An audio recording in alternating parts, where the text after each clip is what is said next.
Dear students, अब हम लोग पढ़ेंगे कि हम अपनी भूमि का संरक्षण कैसे कर सकते हैं। भूमि का संरक्षण का अर्थ यहाँ पर यह है कि लैंड जो हमारी या जो सॉइल है उसका हम कंजर्वेशन कैसे कर सकते हैं। क्योंकि हम सब जानते हैं कि जो भूमि है वो एक बहुत ही इम्पॉर्टेंट रिसोर्स है, जहाँ से हम फसलें उगाते हैं, बहुत सारी चीज़ें हम इस भूमि से ग्रहण करते हैं। तो भूमि एक बहुत ही इम्पॉर्टेंट संसाधन है जिसका उपयोग हमारे पूर्वज हमेशा से पीढ़ी दर पीढ़ी वो होता आया है।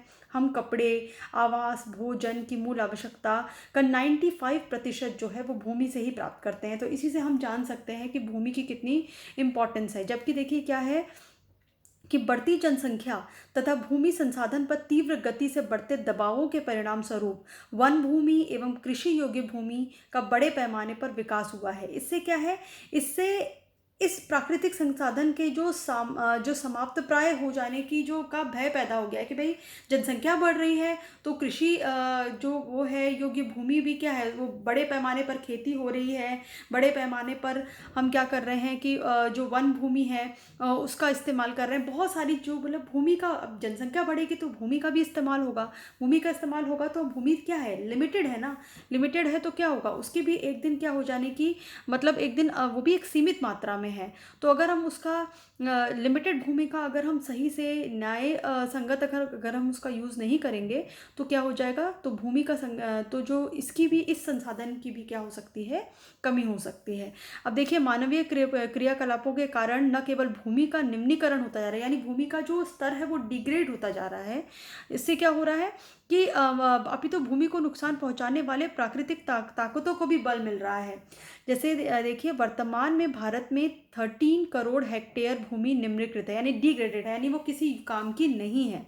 इसमें से लगभग 28% भूमि निम्नलिखित वनों के अंतर्गत है जो किसी काम की नहीं है, यानी ऐसी भूमि पे आप कुछ नहीं कर सकते हैं। 56% जो है वो जल अपर्दित है, यानी उस पर वो है, यानी उस पर पानी है तो आप उसको यूज़ नहीं कर सकते हैं। यानी वो पानी की वजह से या तो वो जैसे पानी के बहाव में जो मिट्टी है वो ढक गई है, या पानी की वजह से वो इरोडेड हो गई है, वो किसी काम की नहीं रही है। तथा शेष जो क्षेत्र हैं वो सलाइनेटेड हो गई, यानी उसमें सॉल्ट की मात्रा इतनी बढ़ गई है कि वहाँ पर कोई आप फसल नहीं उगा सकते हैं। यानी बहुत सारी जो ज़मीन है वो डिग्रेड हो गई है, वो अब किसी काम की नहीं रह गई है। इतना ही नहीं, कुछ जैसे कि हम लोग क्या कर रहे हैं, पेड़ों को लगातार हम काट रहे हैं। पशु जो हैं वो बहुत ज़्यादा, जो ग्रास लैंड है उसको ख़त्म करते जा रहे हैं। खनन बहुत ज़्यादा बढ़ गया है। तो इससे क्या है, इससे जो भूमि है वो क्या हो रही है, उससे भूमि जो हमारी जो फर्टिलाइज ज़मीन है या जो योग्य भूमि, अभी हमने पढ़ा कि बहुत सारी ज़मीन क्या है वो वैसे ही निम्नीकृत हो गई है। लेकिन अगर जो बची हुई ज़मीन है उसको भी हम क्या करते जा रहे हैं, अपने क्रियाकलापों की वजह से हम उसको ख़राब या ख़त्म करते जा रहे हैं। अब देखिए कई सारी समस्याएं हैं भूमि को लेकर या सॉइल को लेकर। सबसे पहली जो समस्या है वो है सॉइल इरोजन, यानी जो जो ऊपरी जो सतह होती है सॉइल की, जो फर्टिलाइज होती है, जिसमें बहुत सारे जो आपके मिनरल्स और ये सब पाए जाते हैं, जो फसलों के लिए अच्छे होते हैं, वो सारी क्या होती जा रही है, सारी बहकर जो वो उसका अपर्दन होता जा रहा है। अगर हम स्टडीज़ की बात करें तो स्टडीज़ में पाया गया है कि 147 मिलियन हेक्टेयर जो ज़मीन है वो सॉइल इरोजन मतलब उसका अपर्दन हो चुका है, जिसमें से 29% तो कहाँ चली जाती है, चली गई है, समुद्र में है। और जो बाकी 61% है उसका हम फिर भी उसको रीलोकेट कर पाए हैं। लेकिन बहुत सारी भूमि जो है वो मतलब इतनी सारी 147 million hectare, you can understand कि बहुत होती है जो जो इरोडेड हो चुकी है। अगर फिर हम बात करें कि जो हमारी भूमि है उसमें उर्वरता में भी कमी आ गई है। उर्वरता में कमी, यानी जो उसमें जो मिनरल्स और ये सब जो हुआ करते थे वो भी क्या हो चुके हैं, वो ख़त्म हो चुके हैं। देखिए क्या होता है, जो उर्वरता में जो कमी आती है वो आती है बिकॉज ऑफ जो, अगर अगर हम सॉइल को ठीक से जो सिंचाई, अगर उनको पता नहीं है किसानों को कि ठीक से सॉइल की सिंचाई कैसे की जाती है, या क्रॉप रोटेशन जो अभी हमने अगर आपने सुना हो कि किस तरह से हम क्रॉप को, यानी जो फसलों को बदल बदल के लगाते लगाते हैं वो एक बहुत इनको पता नहीं है। जैसे कि अगर आप ऐसा क्रॉप लगा दें, ऐसी एक ही एक फसल अगर आप अपनी ज़मीन पे लगाते जा रहे हैं तो वो क्या करती है, वो ज़मीन से जितना भी जो मिनरल्स है या जो फर्टिलाइजेशन वो उसको जो भी ज़रूरी तत्व होता है वो उसको एब्जॉर्ब कर लेती है और आगे नेक्स्ट फसल के लिए वो ज़मीन जो होती है वो फर्टिलाइज नहीं रह जाती है या उसमें वो तत्व नहीं रह जाता है। तो इससे क्या हो रहा है, यानी किसानों को इतना अवेयरनेस नहीं है, तो इसकी वजह से भी ज़मीन क्या होती जा रही है, उसका वो जो उर्वरता है वो कम होती जा रही है। मरुस्थलीकरण बढ़ता जा रहा है। पिछले 10 वर्षों में अगर मैं आपको बोलूं कि पिछले 10 वर्षों में हमारा जो 31% यानी 31% हमारा जो घास भूमि है, ग्रासलैंड जो है वो हमारा लॉस्ट हो चुका है। और मतलब बहुत सारा जो हमारा ज़मीन है वो मरुस्थलीकरण की तरफ बढ़ रही है। बहुत सारी जो ज़मीन है वो जलमग्न हो गई है, यानी या तो वो जलमग्न है, जलमग्न है, या तो क्या होता है जैसे मान लीजिए बारिश हुई, बारिश तो हमारे यहाँ क्या है, हमारे यहाँ पानी का जो अगर मैं बोलूँ कि जो निकास है उसकी सही व्यवस्था नहीं है तो वो जलमग्न ही बनी रहती है। इसके अलावा जो सॉल्टी जो सलाइनेशन है यानी पानी में सॉरी जो ज़मीन है उसमें वो बढ़ता जा रहा है, क्या नाम है, सॉल्टीनेस बढ़ती जा रही है। जैसे कि जिसे हम कहते हैं सॉल्टीनेस बढ़ने के कारण क्या होता है कि उसमें नाइट्रोजन का जो लेवल होता है वो जो प्लांट्स के लिए बहुत ज़रूरी होता है वो ख़त्म होता चला जाता है इसमें सॉइल्स में। इसके अलावा देखिए रासायनिक उर्वरकों व कीटनाशकों का अधिक उपयोग होने से क्या हो रहा है, जो जो हमारी जो सॉइल है वो उसमें केमिकल्स बढ़ते जा रहे हैं, वो क्या होती जा रही है, वो पोल्यूटेड होती जा रही है। बैरन लैंड भी बहुत ज़्यादा हमारे जो बंजर भूमि बहुत ज़्यादा बढ़ गई है। हमारे देश में 11 स्टेट ऐसे हैं जैसे कि उड़ीसा हुआ या असम हुआ, उसमें ऐसा माना जा रहा है कि बहुत ज़्यादा जो बैरन लैंड है वो बढ़ती जा रही है।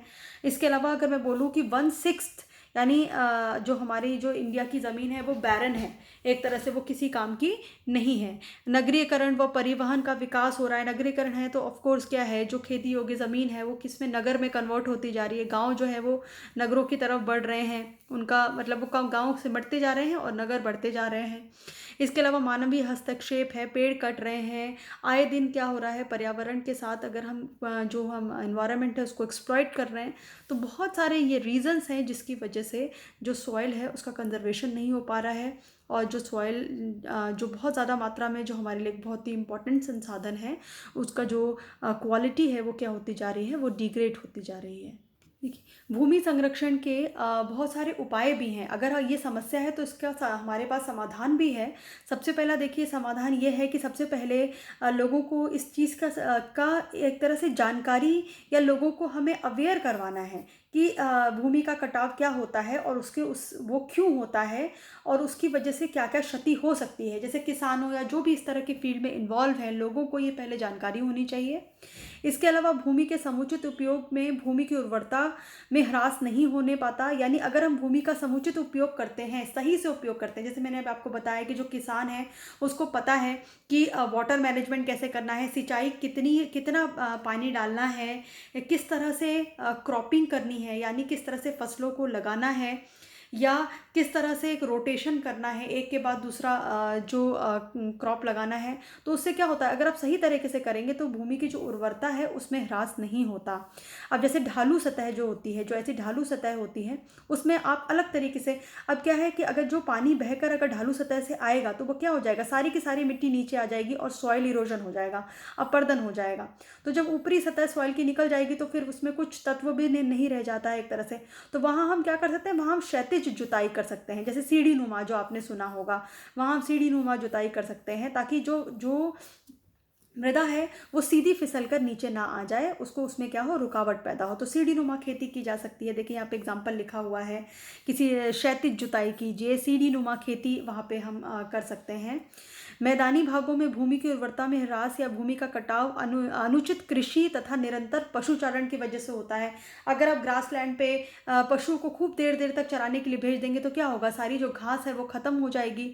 उससे क्या होगा, और अनुचित तरीके से जैसे मैंने अभी आपको बताया कि अगर हमें किसानों को यहाँ पे ठीक से नॉलेज नहीं है कि कि किस तरह से फसल को उगाना चाहिए, किस तरह से वाटर मैनेजमेंट करना चाहिए, सिंचाई कैसे की जानी चाहिए। तो इससे क्या होता है, इससे भी बहुत सारा जो प्रॉब्लम्स हैं वो क्रिएट हो रही हैं, लेकिन अगर उनको इससे अवेयर किया जाए तो ये प्रॉब्लम ख़त्म हो सकती है। इसके अलावा अभी जैसे मैंने आपको डिस्कस किया कि फसलों में हेर फेर करनी चाहिए, क्रॉप रोटेशन करना चाहिए। जैसे मैं आपको एग्जांपल देती हूँ कि जो कॉर्न होता है, यानी जो मक्का होता है, वो ज़मीन से बहुत ज़्यादा जो नाइट्रोजन है उसको एब्जॉर्ब कर लेता है। तो अब जब अगर अगर किसी किसान ने मक्का बोया है तो ऑफ कोर्स जो उसकी ज़मीन है उसमें नाइट्रोजन की कमी हो गई होगी। तो अब उसको क्या करना चाहिए, अब उसको कोई सोयाबीन या जिसे हम कहते हैं लेग्यूमिनस कुछ ऐसे जो प्लांट हैं वो उसको उगाने चाहिए। सोयाबीन क्या करता है, सोयाबीन से नाइट्रोजन क्या होता है, वो ज़मीन में बढ़ता है। तो इससे क्या होगा, इससे अगर फिर आप दोबारा से कॉर्न बोओगे तो कॉर्न के लिए क्या रहेगा, या जो मक्का है उसके लिए नाइट्रोजन ज़मीन में पर्याप्त मात्रा में रहेगी। तो एक के बाद एक दूसरी फसल को हेर फेर करके वो करना चाहिए, लगाते रहना चाहिए। उर्वरता बढ़ाने से कटाव को रोकने के लिए जब कोई भूमि परती छोड़ी जाए तो उसमें आवरण फसलों जैसे सनई या ढैंचा बो देने से मृदा की हरी खाद का सृजन होता है। यानी बहुत सारी आप इस तरह से, मतलब आप इस तरह से उसमें आप लगाइए कि जो नेचुरल तरीके से, मतलब जो मृदा की जो क्वालिटी है वो ना लॉस्ट हो। इस तरह से आप लगाइए कि नेचुरल तरीके से एक के बाद दूसरी चीज़ लगाएंगे तो किस तरह से हम उसमें नेचुरल खाद का या नेचुरल हम उसमें तत्वों का हम उसमें सृजन कर सकते हैं। बहुत सारी ऐसी चीज़ें हैं कि हम लोग मतलब तरणशील कृषि को एक के बाद जैसे दूसरी हमें इस तरह से उसमें करनी चाहिए। ज़रूरी नहीं कि हम एक ही उसमें एक ही ज़मीन पर हम एक ही एक फसल लगाए जा रहे हैं। तो उससे क्या होगा, हमें बदल बदल कर कभी कभी क्या करना चाहिए कि कुछ देर के लिए ज़मीन को छोड़ भी देना चाहिए। यानी या उसमें कुछ ऐसी चीज़ें उगनी देनी चाहिए जो आपने पहले उसमें नहीं उगाई हैं। तो उससे क्या होगा, वो अपनी उर्वरता वापस से गेन करती है। जल निकासी न होने की वजह से देखिए, अभी अभी मैंने जैसे आपको बताया कि उसमें पानी अगर बहुत देर तक ज़मीन में बना रहता है तो वो क्या होता है, वो जलमग्न हो जाती है, जिसकी वजह से उसका इस्तेमाल नहीं हो सकता। तो जल जमाव हो जाता है। रेलवे लाइन, नहरों तथा बाढ़ नियंत्रक तटों के कारण जल निकासी नहीं हो पाती, जिसकी वजह से बड़े बड़े खेत जलमग्न पड़े रहते हैं। तो अगर हम जल निकासी का सही से अगर हम उसमें कुछ उसका कुछ वो कर सकें, निराकरण कर सकें, तो भी क्या होगा, तो भी हमारी जो ज़मीन है हम उसको डिग्रेड होने से बचा सकते हैं। तो बहुत सारी चीज़ें हैं, जैसे कि अभी हम खनन पे नियंत्रण करें, हम पशु जो चारण है उसका प्रतिबंधन ठीक से करें, क्रॉप रोटेशन करें, वनों की कटाई को रोकें। और बेकार भूमि पर हम क्या कर सकते हैं, अगर कोई भूमि बेकार है तो हम उसमें चारागाह डेवलप कर सकते हैं।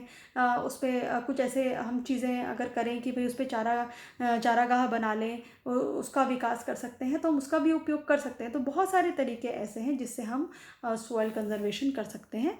तो होपफुली आपको ये समझ में आया होगा। Thank you so much.